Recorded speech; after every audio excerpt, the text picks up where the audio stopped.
ದಾರಿಯನ್ನು ಹಿಡಿಯುವುದು ನಿನಗೆ ಗೊತ್ತಿರುವುದು.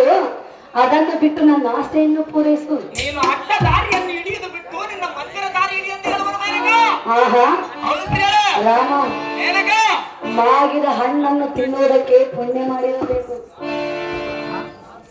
ಹೇ ಪ್ರಿಯರೇ, ಸ್ಮಶಾನದಲ್ಲಿ ಬೆಳೆದ ಮಟ್ಟಿಗೆ ಉಪ್ಪನ್ನು ಮುತ್ತೈದೆಯರು ಮುಡಿಯಲಾರರು, ಅದು ಗೊತ್ತಲದ ನೀರನ್ನು ಸ್ನಾನಕ್ಕೆ ಉಪಯೋಗಿಸಲಾರರು, ನಿನ್ನಂತ ಮೂರು ಬುಟ್ಟಿಯನ್ನು ಸಂಸಾರಕ್ಕೆ ಬಳಸಲಾರರು. ಪ್ರಿಯರೇ, ಭಾರ್ಗವ ರಾಮ, ಹೇ ದೇವೇಂದ್ರ ಪಟ್ಟದರ್ಶಿ, ಜಮದಗ್ನಿಯ ಕುಮಾರ, ಹೇ ದೇವೇಂದ್ರನಲ್ಲಿ ನಾನು ಇದುವರೆಗೂ ನಿನ್ನ ಮುಂದೆ ಹೇಳಿದ್ದು ಹೇಗಾಯ್ತು ಗೊತ್ತೇ? ಅದು ಹೇಗಾಗುವುದು ಗೊತ್ತು ಮೇನಕ? ಕೋಳಿಯ ಕಾಲಿಗೆ ಗೆಜ್ಜೆ ಕಟ್ಟಿ ಸಿಂಹಾಸನದ ಮೇಲೆ ಕುಳಿಸಿದ್ರು ಸಹ ಅದು ಹೋಗಿ ತಿಪ್ಪೆ ಕೆದರುವುದು ಬಿಟ್ಟಿತೆ.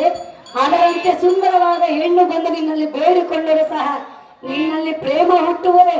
ಅಯ್ಯೇ